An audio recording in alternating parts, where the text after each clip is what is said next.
The last time I dared to expose the parasitic fees and tourist traps poisoning the Las Vegas Strip, the comment section became a firestorm of shared outrage. The verdict was unanimous and damning. Vegas is a hollowed-out shell of its former self. A place of $50 resort shakedowns, $25 cocktails, and blackjack tables that are ghost towns by midnight. But this wasn't rage. It was heartbreak. For generations, Vegas wasn't a city. It was a sacred promise. A fantasy where anyone, for one night, could taste the life of a king. It didn't matter what was in your wallet. But that sacred promise was broken, the magic poisoned by insatiable corporate greed. This is no longer just about money. This is about the soul of a city that has catastrophically lost its grip on the world. Because here is the brutal twist. The gamblers never left. They are still chasing the rush, still rolling the dice. They've just abandoned the flight to Nevada to do it. All across America, tribal resorts and regional casinos are erupting, while across the oceans, new billion-dollar skylines are viciously stealing its thunder. And in a sickening twist of irony, the newest mega resort in Vegas itself stands as a grim monument to its own downfall. So where has the money and the loyalty truly gone? You must stay with me to the bitter end, because the final name on this list is a revelation more shocking than the decay of Vegas itself. Number 9. WinStar World Casino Resort, Oklahoma. I want you to picture this. You're barreling north on I-35, leaving Texas for Oklahoma, when suddenly a monstrous complex of glass erupts from the flat, empty prairie. It's not some colossal stadium or a sprawling mall. This is WinStar World Casino and Resort, and it is, by official decree, the largest casino in the entire United States. And here is the gut punch to Vegas's ego. It dwarfs the majority of the so-called mega resorts on the Las Vegas Strip, boasting more than 100,000 square feet of gaming space. With nearly 10,000 electronic machines and over 100 table games, WinStar doesn't just rival Vegas, it openly mocks it with its sheer, overwhelming scale. It reduces legendary names like Caesar's Palace to looking almost quaint. But its size is not the true weapon. Its affordability is the dagger in Vegas's back. While Vegas bleeds you dry for $300 to $500 a night with its taxes and hidden fees, rooms at WinStar can be secured for under $150. And parking? It's free. Your drinks aren't loaded with that predatory Vegas surcharge. For the legions of middle-class visitors from Dallas-Fort Worth, a mere 1-hour drive away, WinStar offers deliverance without the extortionate airfare. It's an escape without the mandatory resort fees, and most importantly, without the soul-crushing price gouging. There's a psychological warfare at play here. Las Vegas demands a pilgrimage. You must sacrifice vacation days and brace yourself for insultingly overpriced cocktails. WinStar, in stark contrast, offers the freedom of spontaneity, a weekend escape that feels earned, not bought. The Dallas Metroplex is home to over 7.5 million people. Even if a sliver of that population crosses the state line, it represents a catastrophic, unstoppable hemorrhage of gamblers Vegas can never hope to reclaim. The Vegas apologists will sneer that WinStar lacks the high-gloss shows and celebrity residencies. They'll point out there is no Cirque du Soleil, no Adele residency, and they are absolutely right. But they are tragically out of touch. Ask any real gambler what they truly desire, and the answer is brutally simple. Fair tables, accessible slots, and a fighting chance to win without going bankrupt. In that arena, WinStar doesn't just deliver, it dominates. And here lies the most bitter irony. Vegas, a city built on the promise of value for the common person, is now forced to watch that very promise being fulfilled by its enemies. And it's happening far from the deserts of Nevada. If Oklahoma was a shock, just wait until we journey east. There, 2 Native American-run mega casinos are not just rewriting the rules, they are tearing up the entire playbook of American gambling. Number 8. Mohegan Sun, Connecticut. To step inside Mohegan Sun is to understand this is no mere casino. It is a self-contained universe under a single roof, with 3 hotel towers, 2 colossal gaming floors, and a 10,000-seat arena. With its luxury shops, fine dining, spas, and a celestial dome that pulsates like a living galaxy, it has done the unthinkable. It has ripped the neon heart from the desert and planted it directly in New England's backyard. But its true terrifying power lies not in its spectacle, but in its brutally strategic location. Uncasville, Connecticut. It is perfectly poised in a pincer move, capturing New York City and Boston, 2 of America's wealthiest, most densely populated territories. For millions, Vegas is an arduous 6-hour flight. Mohegan Sun is a simple 2-hour drive. That cold, unforgiving math has ruthlessly crowned it the undisputed king of the East. Business travelers, bachelorette parties, and weekend gamblers are no longer forced into the pilgrimage west. They can have it all: the gaming, the concerts, the nightlife, without the tyranny of leaving their own time zone. And as for the arena, it isn't just a venue, it's a global juggernaut. From NBA exhibitions to sold-out super concerts and UFC title fights, Mohegan Sun's arena is a world-class titan that puts Las Vegas on grim notice. That's a brazen shot across the bow of Vegas, a city whose entire empire was shamelessly built on the fusion of gambling and spectacle. But be warned, the East Coast is declaring its independence. It no longer needs the hollow glitz of the Strip. It has its own, more authentic show. And here's the truly terrifying part for Vegas: the business model.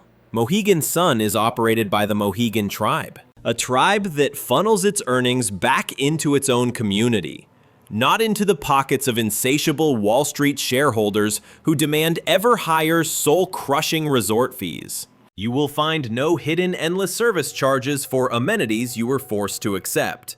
And believe me, that difference is glaring. Visitors feel it in the fair prices, they hear it in the respectful tone, and they see it in the eyes of staff who treat them like human beings, not just another line on a spreadsheet. For families, this crucial balance between spectacle and affordability makes Mohegan Sun welcoming in a way Vegas has long forgotten, a ghost of what it once promised to be. And sure, you won't find a Bellagio fountain or a Mirage volcano here, but let's be honest, most players are sick of the cheap theatrics. They're crying out for one simple thing: fairness. And Mohegan Sun delivers that fundamental promise with a quiet, unnerving confidence. It doesn't need to scream for attention, because when a casino can plant itself between 2 of America's largest cities and command their loyalty, forcing them to stay home, that isn't a stroke of luck. That is a calculated, devastating strategy. And be warned, because just a few miles down the road, another giant stirs. One that is even larger, even more ancient, and forged from the very same bedrock of tribal pride.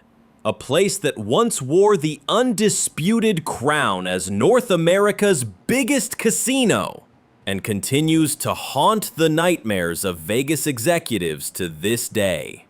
Number 7. Foxwoods Resort Casino, Connecticut. I want you to imagine walking into a casino so colossal it feels like a sovereign city-state. This is the reality of Foxwoods, hidden away in the deep, ancient forests of Mashantucket, Connecticut. Run by the Mashantucket Pequot Tribal Nation, this is no mere casino. It's a monument. A sprawling empire of 6 distinct casinos, boasting over 250 gaming tables, 3,400 hotel rooms, sprawling golf courses, opulent spas, and even a zip line that slices through the skyline. For decades, to call Foxwoods big was a criminal understatement. It was the undisputed heavyweight champion of North America holding a title Las Vegas in its blinding arrogance believed it could never lose. When Foxwoods first opened its doors in the early 1990s, it seized upon a glaring opportunity that corporate behemoths had utterly ignored. The East Coast was starving for a Vegas-caliber destination, and Foxwoods delivered a feast. Endless slots, high-stakes poker rooms, glittering shopping promenades, the luxury of a true resort, world-class live shows, all of it a simple drive from New York, Boston, and Philadelphia. No soul-crushing flights, no predatory resort fees, no oppressive desert heat.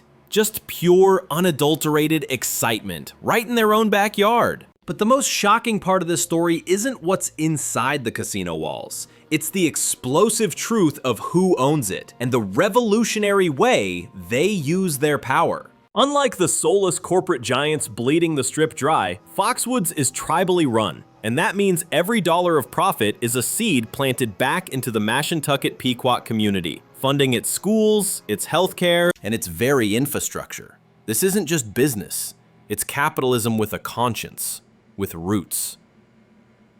While Las Vegas funnels its billions to faceless shareholders, Foxwoods invests in human beings. And that is a difference you can feel in your bones. Visitors speak of an atmosphere that is warmer, more deliberate, more profoundly human. The staff actually remember faces. Regulars feel like they belong. The house always wins, that's the game. But here, it doesn't feel like you're being systematically fleeced. And for millions, that is the very soul that Las Vegas sacrificed long ago on the altar of greed. Financially, Foxwoods has become the blueprint, the defiant model for tribal gaming across the entire United States. Culturally, it stands as a stark reminder that hospitality should never be a cold, calculated transaction. Even as Las Vegas shamelessly tightens the odds and inflates its outrageous fees, Foxwoods offers the very same thrill, but one that's anchored in something real: pride, history, and community. No, you won't find any circus acts here, no gaudy neon pyramids, but for the millions who have discovered their sanctuary in the forests of Connecticut, that isn't a sacrifice, it's a conscious choice. Because there are times when authenticity utterly demolishes empty extravagance. And as these tribal giants continue their relentless rise, Vegas is now confronting a terrifying new breed of rival, one built not on fleeting spectacle, but on unwavering trust. But be warned, not every challenger to the throne is hiding in the woods. Some are rising right in the heart of America's most bustling cities, their glittering lights merging with the very skyline. Number 6, Horseshoe Casino, Baltimore. Let's face it, not every player wants the ordeal of a cross-country flight or a mind-numbing drive through the wilderness. Some demand instant gratification. They want to step out of a restaurant, walk across a single street, and feel that immediate electric rush of the tables calling their name. This is the brutal efficiency that makes Horseshoe Casino in Baltimore a different kind of predator. It isn't hiding out in some desolate desert. It's planted directly in the pulsating heart of a city that never, ever sleeps. Just a stone's throw from M&T Bank Stadium and Camden Yards, this casino thrives at the violent crossroads of nightlife and professional sports. Locals, still buzzing from a Ravens game or a major concert, pour directly from the stadium into a full-scale gaming floor. We're talking over 2,200 slot machines, more than 150 table games, and a legendary poker room that bears the hallowed World Series of Poker name. This is the raw, uncut energy of Las Vegas, dangerously condensed into a single city block. But the true terrifying genius of Horseshoe isn't its scale. It's the insidious psychology behind it all. Planning a trip to Las Vegas is a calculated siege on your wallet, ambushed by flights, hotels, time off work, and hundreds in hidden costs. But Baltimore, it's a terrifyingly spontaneous attack. An innocent night out with friends suddenly spirals into a high-stakes casino run right in your own backyard. This deadly convenience is a weapon Vegas is powerless against, and it's hooking the younger generation with terrifying efficiency. They've abandoned the hollow nostalgia of Elvis and the faded glamour of the Rat Pack. This new breed of gambler craves something far more sinister, the thrill seamlessly woven into the fabric of their daily existence. Be warned, Horseshoe knows exactly what it's doing. It isn't peddling some distant fantasy. It's selling immediate, dangerous access. Inside, it's a sleek, modern trap, and just beyond its doors, the city's pulse of live music beckons you deeper. You're surrounded by bars and the siren's call of the inner harbor mere moments away. This isn't about escaping your life, it's a chilling strategy to fold the gamble directly into it. And the economic fallout is staggering. This is just one battle in a much larger, insidious war. The relentless rise of the urban casino. From Philadelphia to Chicago to Detroit, a plague is spreading. Cities across America are waking up to a terrifying realization. Bringing the addiction to the people instead of the other way around changes the entire predatory game. And Horseshoe Baltimore has perfected this catastrophic formula. It scoffs at the need for Bellagio's fountains or the Strip's grand illusions because it has something far more potent. For countless locals across Maryland, DC, and Virginia, this is the poison of Vegas delivered in a single night. No crippling flights, no hidden fees, no empty promises. And that is precisely what makes it a dagger aimed at the heart of Nevada's crumbling empire. Because once the masses realize the thrill is just down the street, they stop feeding the Vegas machine entirely. But if you think these urban casinos are the final word in reshaping this vice, you are gravely mistaken. The next threat offers a lure that Vegas can never replicate: the illusion of peace, quiet, and a priceless view. Number 5, the Coeur d'Alene Casino Resort in Idaho. Now, brace yourself. Erase the chaotic glare of desert lights, the maddening hum of slot machines, the stale stench of desperation. Now, picture a far more deceptive trap. Rolling, pine-covered hills, the crisp mountain air, the whisper of wind across open fields. This is the dangerously tranquil facade of Coeur d'Alene in northern Idaho, a place where the sanctity of nature and the sickness of gambling coexist in a monstrous union. They claim they don't compete, they coexist. It's run by the Coeur d'Alene tribe, and they want you to believe that matters, that this isn't just another soulless corporation bleeding you dry.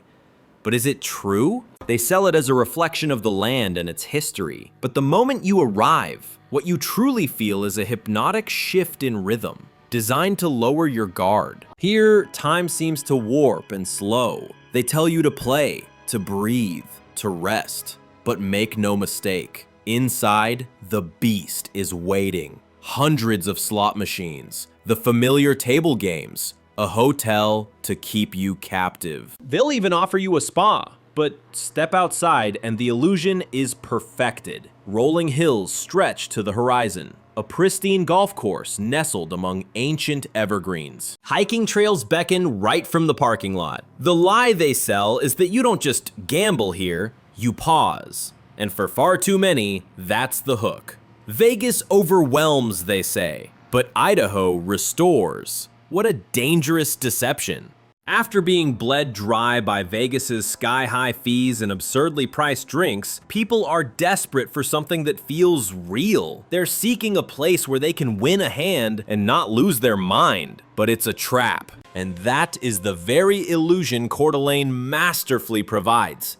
The affordability is the bait. In Las Vegas, even a cheap night is a financial assault with its $20 drinks, its $50 parking, and another $200 ambushing you in hidden fees. But here, rooms for under $100. Free parking. The staff even knows your name. It's disarmingly personal. It's a calculated mimicry of the hospitality Vegas abandoned when it became a monstrous brand. And they'll tell you the casino gives back, with profits funding tribal programs, healthcare, and education. The narrative they spin is that you aren't just a mark, you're supporting a community. In a world of predatory corporate giants, this facade of authenticity feels like a jackpot. It is the most dangerous illusion of them all. No, Coeur d'Alene doesn't need volcanoes or billion-dollar spectacles. Its quiet, grounded nature is its most powerful weapon. It's a predator that doesn't need to roar. They call it honest, but how honest can it be? For a growing legion of gamblers, this lie is worth more than any gilded suite on the Strip. They've been convinced that the greatest luxury isn't neon, it's peace. And if you think this weaponized tranquility can't bring Sin City to its knees, you haven't seen the horrifying new front opening in the Midwest. A place where the concepts of community, value, and loyalty are being twisted to rewrite the entire predatory playbook. Number 4, Bay Mills Resort Casino, Michigan. A chilling reminder that not every monster needs a skyline. Some only need a shoreline to conceal their teeth. Up in Brimley, Michigan, where the vast, cold expanse of Lake Superior sits like a sheet of glass, you'll find Bay Mills Resort and Casino. It looks deceptively small. It's quiet. And yet, for thousands of souls across the Midwest, it has become their ritual escape.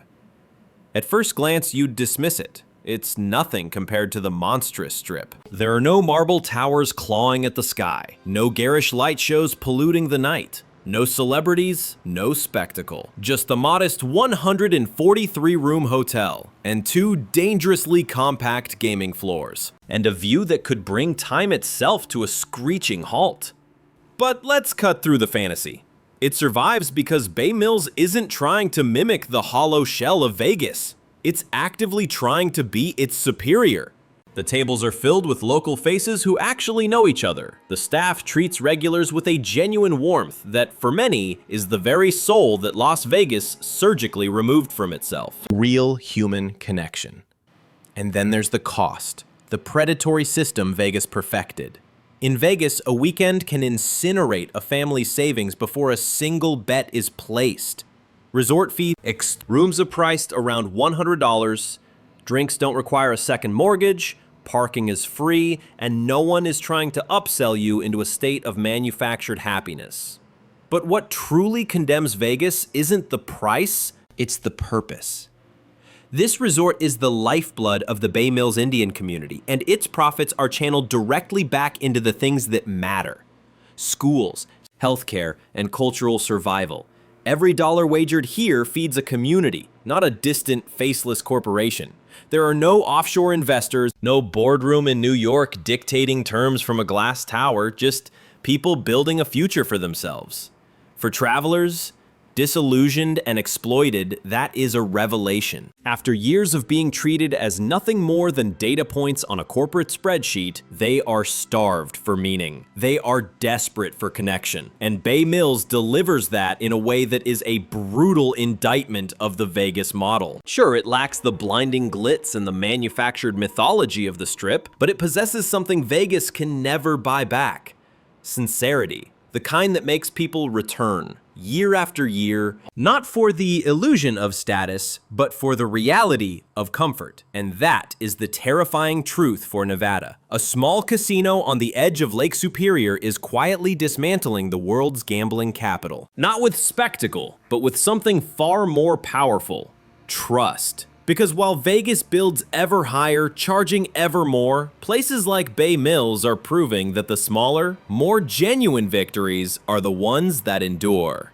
And if you think these quiet American challengers are a threat, you are dangerously unprepared for what is happening overseas, where entire cities are not just competing with Vegas, but are fundamentally reinventing the very concept of the casino, exposing just how antiquated and vulnerable it truly is. Number 3, Crown, Sydney, Australia. Gaze across Sydney Harbor and you will see it. A spire of glass twisting into the sky like a surgical instrument. Crown Sydney. It is sleek, cold, and unnervingly perfect. It doesn't blink. It doesn't scream for your attention. It simply exists. An arrogant monument to its own power. Australia's new, chilling symbol of prestige. This is not a casino you drunkenly stumble into. This is not a place built for the masses or for pathetic bachelor parties. Crown Sydney was engineered with cold precision for a class of human that arrives by yacht, not by taxi. Every inch of this tower whispers of absolute control. Marble floors and floor-to-ceiling windows that don't offer a view, but possess it. Michelin star dining that feels more like a cold ritual than a meal. And buried deep within this sterile elegance lies the casino itself. Exclusive, restrained, and quietly, terrifyingly ruthless. For years, Vegas dictated the gaudy terms of luxury gambling. Crown Sydney obliterates that definition. There is no flashing neon, no echoing ghost of Elvis, just glass, steel, and a profound silence. The sound of money that has become so powerful it no longer needs to make a sound.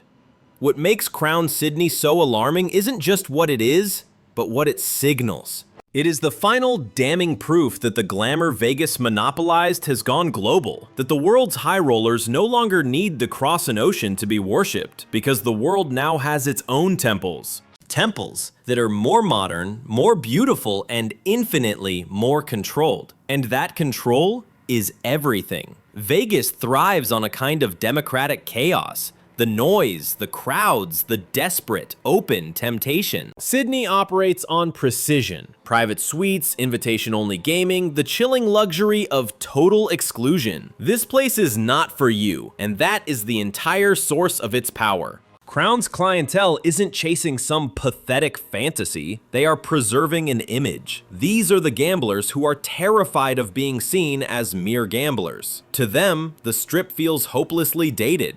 A vulgar tourist trap, far too loud to be considered elite. So they retreat here, to this sterile sanctuary where privacy and perfection intersect, and where fortunes change hands without a sound. And while Las Vegas hemorrhages billions, frantically trying to rebuild its crumbling identity every decade, Sydney needed only one tower to deliver its chilling message. Luxury has evolved, and it has left Nevada far behind. But if Crown Sydney is the future of New World wealth, our next destination is its mirror image, its ancient, terrifying ancestor. An old world empire built on a foundation of history, uncompromising elegance, and absolute exclusivity. The kind of place that never needed neon to command your utter and complete respect. Number 2. Casino de Monte Carlo, Monaco. Step off the French Riviera and you will understand instantly how profoundly insignificant Las Vegas truly is. There are no desperate billboards, no blinking, begging lights. Forget the cheap jingles of a jackpot win. Here, there's only a haunting silence, cold marble, and the echo of footsteps walking through history. The Casino de Monte Carlo is not merely a casino, it is a monument. Forged in 1863, when gambling was the divine right of the nobility, it became the terrifying gold standard for elegance and high stakes. A cathedral of wealth built long before Vegas was a worthless speck of desert dust. The chandeliers still burn with that same judging amber light. The frescoes still shimmer beneath arches of gold. Every single room feels less like a space and more like a damning portrait of power. And every gambler is merely an actor in a royal high-stakes drama. Be warned, gambling here isn't some cheap entertainment. It is brutal theater. There are no complimentary drinks to dull your senses, no deafening music, no desperate, pathetic cheers. Every move is a silent, deliberate, and cold calculation. You are surrounded not by tourists, but by the weight of legacy. These are the kind of people who never ask about the odds because they have already purchased them, and that is the damning difference. Las Vegas built its flimsy empire on the lie of accessibility, letting anyone feel rich for one pathetic night. Monte Carlo built its unbreakable legend on absolute exclusivity. Only the truly powerful were ever permitted inside. And while Vegas desperately chases volume, Monte Carlo commands something far more valuable: reverence. It has no need to market itself. It doesn't stoop to celebrity residencies or garish neon pyramids. Its walls have witnessed the secrets of kings, spies, and screen legends, from Winston Churchill to James Bond. It has been immortalized in film, in paint, and in hushed whispers for generations. Because prestige, unlike the hollow pursuit of profit, can never be manufactured. It must be earned and then guarded with ruthless jealousy. Economically, Monte Carlo thrives on the very model that Vegas foolishly abandoned: small, selective, and perfectly, terrifyingly curated. The high-stakes rooms are a magnet for an untouchable clientele, people who measure their success not in stacks of chips, but in the shield of discretion. Privacy is the only currency that matters here, a concept the Strip has long since forgotten how to sell. While Vegas frantically demolishes and rebuilds itself every decade, Monte Carlo hasn't altered its face in more than a century, for the simple, arrogant reason that it doesn't have to. Its permanence is its weapon. Its stillness is its terrifying statement. And perhaps that is what makes it so lethal to the crumbling legacy of Vegas. It doesn't even bother to compete. It simply exists. Timeless, unbothered, and utterly untouched by the frantic noise of the modern world. Because the grim truth is, Las Vegas will forever chase the next fleeting trend. Monte Carlo is the trend, and that horrifying contrast between the eternal and the disposable reveals everything about where the world's true power is shifting. But while Monaco guards a past cloaked in elegance, our next destination stares directly into a chilling future. A place where architecture pierces the sky, and the world's new elite no longer dream of Vegas, because they have already built something superior. Number 1. Marina Bay Sands, Singapore. Dare to look up at the Singapore skyline and you will see the future that has left you behind. 3 towers in perfect cold symmetry, erupting from the bay, fused at their peak by what can only be described as a starship floating in the clouds. This is not science fiction.